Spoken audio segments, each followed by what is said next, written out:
అమ్మాయిలు నాకు పంపే రెస్పాన్సెస్కి, అమ్మాయిలు నాకు పంపే రిప్లైస్కి ఫస్ట్లీ థ్యాంక్ యూ. ఒక అమ్మాయి ప్రేమిస్తే కూడా ఎలా ఉంటుందో, ఒక అమ్మాయికి ప్రేమ గెలిచిన, ఒక అమ్మాయి ప్రేమ విఫలమైన ఆ కోణం నుంచి ఈ సినిమాని చూపించాలని అనుకున్నందుకు ముందుగా ఫస్ట్ మేకర్స్కి sir, Sai Rajesh sir, thank you so much. నన్ను తీసుకున్నందుకు second thank you, first thank you ఈ కథ రాసినందుకు, ఈ కథ చెప్పాలనుకున్నందుకు. అండ్ ఈ బ్యూటిఫుల్ స్టోరీని అద్భుతంగా డైరెక్ట్ చేసిన మా బ్రదర్ రవి నంబూరి గారికి సార్, హ్యాట్స్ ఆఫ్. నిజంగా అంటే మీరు నన్నైతే ఎలా అన్నారో నేను కూడా అలానే అంట. మీ సక్సెస్ నా సక్సెస్. అండ్ మా కసిబిడ్డ మా ఎస్కేఎన్ గారు చిన్న పిల్లోళ్ళలాగా ఎక్సైట్ అవుతూ ఉంటారు, బట్ అదే టైంలో బాధ్యతగా సినిమాని మోస్తూ కూడా ఉంటారు అనమాట. ఒకటే టైంలో ఒక పిల్లోడిని, ఒక చాలా మెచ్యూర్డ్ ప్రాపర్ ప్రొడ్యూసర్ని రెండు ఒకటే టైంలో చూస్తూ ఉంటాను అనమాట.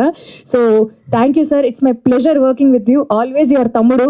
అమ్మా ఏమ్మా గౌరీ బాగున్నావా అనే పిలుపు నుంచి ఎరా తమ్ముడు అనే పిలుపుకి వచ్చామన్నమాట మేము. నాకంత చనువునిచ్చినందుకు, నన్నంత బాగా చూసుకున్నందుకు, నాకు ఇంత గొప్ప పాత్రనిచ్చినందుకు thank you. And Dheeraj sir, always you are a big strength to this film. Thank you for always being approachable and thank you for always taking care of me. So Kiran Abbavaram, Kiran da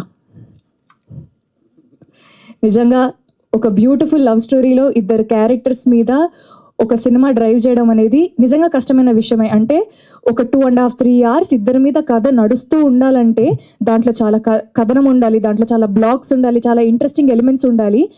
అది ప్రాపర్గా design చేసుకున్న మా director and ప్రొడ్యూసర్స్కి, and అంతే అద్భుతంగా perform చేసిన కిరణ్కి, Kiran thank you so much. I've again met a very good friend in you and thank you so much for performing so well and thank you so much for always taking care of me. నిజంగా ఈ మూమెంట్లో నిజంగా నేను చెప్పాలనుకున్నాను. Thank you so much.